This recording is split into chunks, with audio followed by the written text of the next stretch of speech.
Political polarization is not a purely American phenomenon.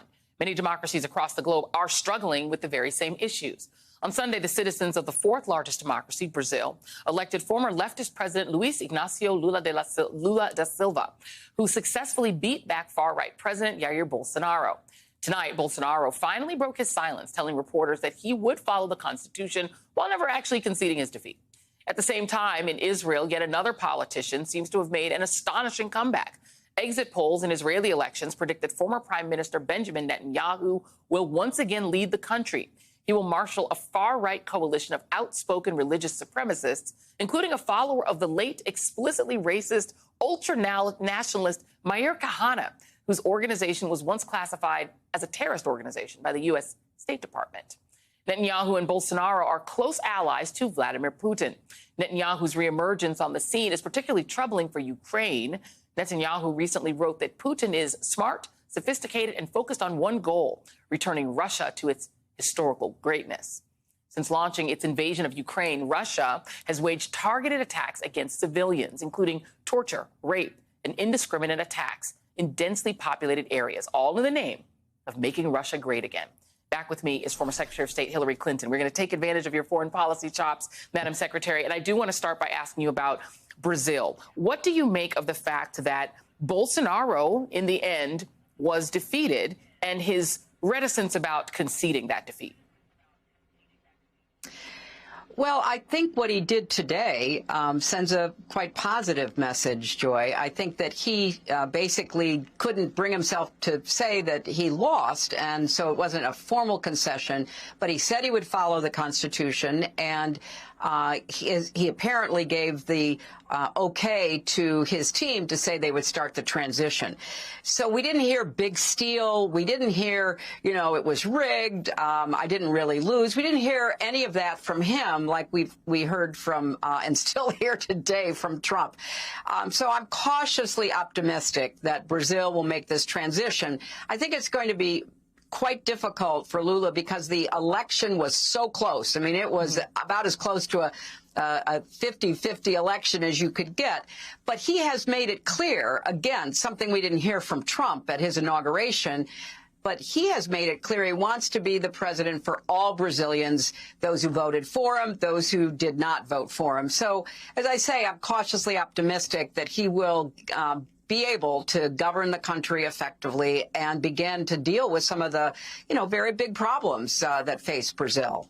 Isn't it wild when normal politics is like surprising news? When people just do the normal thing like concede an election. I want to move on. To Vladimir Putin. Among the many troubling things that are going on inside the Kremlin is this new seeming partnership with Iran, which apparently is going to be sending drones to help them continue to commit war crimes in Ukraine. Putin seems to be completely off his skis in terms of what he's trying to do, saying last week Taiwan is part of China, sort of trying to stoke maybe China to do the same thing he's doing in Ukraine. How do you think this ultimately ends, what Putin is doing in Ukraine? Do you think his government can survive this incredible mistake he's made and his just seeming losing his hinges? Well, we don't know yet, but I think three things are really important. Number one, the courage, the resilience of the Ukrainian people, led by a very impressive government operating under the most exceptionally difficult circumstances. I give the government and the people of Ukraine just enormous, positives because of what they've been able to do in the face of this barbaric onslaught coming from Putin.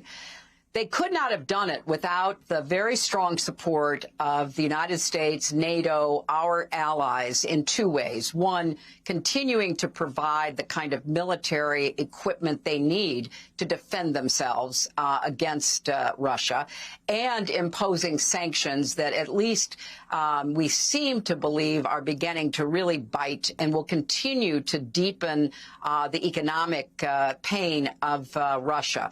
So I think if we stay with the Ukrainians, because I personally view their fight as our fight. They're fighting for democracy. They're fighting for freedom. They're fighting for their rights to make their own futures and not be subjected to Putin's whims and his imaginary history that they've never existed, I think it's important for us to continue to support them. And you mentioned the partnership between Russia and Iran. I think that's one that should make everybody nervous, and that's another reason we need to continue to support Ukraine.